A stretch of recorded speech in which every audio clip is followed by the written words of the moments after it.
Well, hello there. Happy Saturday, everybody. Sitting here today in my serenity spot, just thinking and reminiscing. And my mind went back to when I was homeschooling my kids. They were in sixth, seventh, and eighth grade, I think, my baby kids. And when I started homeschooling them, I just did it. I wasn't prepared. I just woke up one morning and said I didn't want my kids in the school they were in no longer. And at this time, they weren't letting us transfer the kids out of the district. So I said, I'm going to homeschool my kids because they're not learning nothing in school. I'm going to homeschool them. Anyway, I went to the library and I got I was looking at the study books for those grades. But I thought about it and I said, why don't I give them more advanced learning? So I brought home an SAT book and an ACT book. And I wrote down all of the vocabulary study words that were in those books. There was list in both books that would most likely be on exams when they got to high school for the ACTs or whatever. And that's what I decided to teach my kids. It was over 700 words.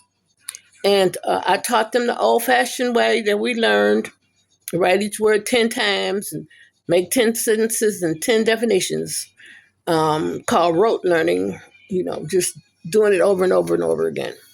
And so that's how I taught my kids. And today I was thinking about some fun times we had. I had fun teaching my kids at home. Um, we only had a 4-day week. If you did all your work, Monday through Thursday, that was it. At the end of the day on Thursday, we would have an exam. And sometimes I would try to switch up the exams. So sometimes it wasn't just a list that had 20 vocabulary words every week, every Monday. I decided that I would do something different and try to make it a little bit more fun for them. So I told them, choose any words you want off of your vocabulary lists, and I want you to write about something, but I want a whole thought. It can be a paragraph, it can be 2 sentences, 3 sentences. I much prefer that you do it like at least 5 sentences and make it a paragraph. And I had taught them, what a topic was, and then writing uh, a topic sentence and the body of your paragraph and a clincher sentence at the end of the paragraph that pull the whole paragraph together. So today, I decided to take some of my own medicine and do a paragraph on a couple of those words off that list. And I was thinking, what words can I use now? I've had a stroke, and sometimes my spelling and stuff don't come together right anymore. But I said, but I have to challenge myself every day. I work on it every day.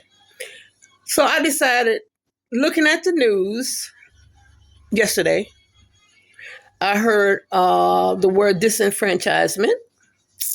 And then I thought about what so many parents are talking about, estrangement from their kids.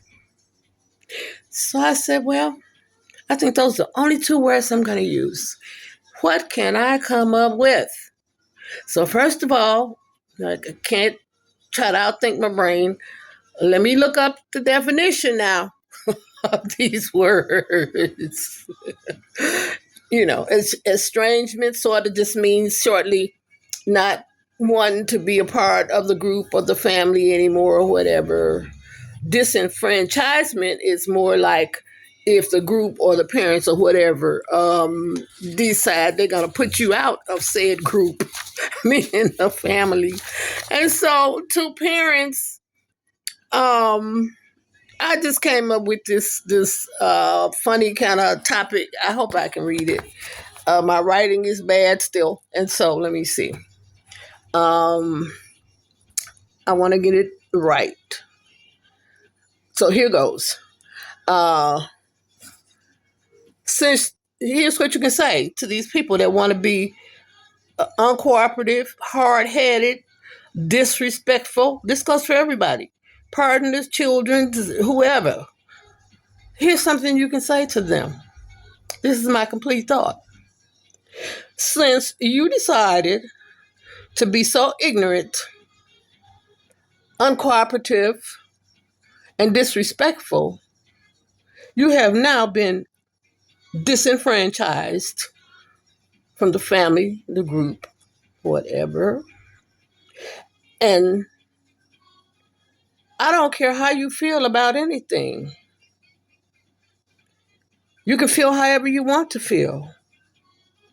If you decide to be estranged from the family or the group, that's on you. From now on, we're going to do us, and you can do you. So you have been disenfranchised, and you have decided on estrangement. So guess what? We all agree. The board agrees.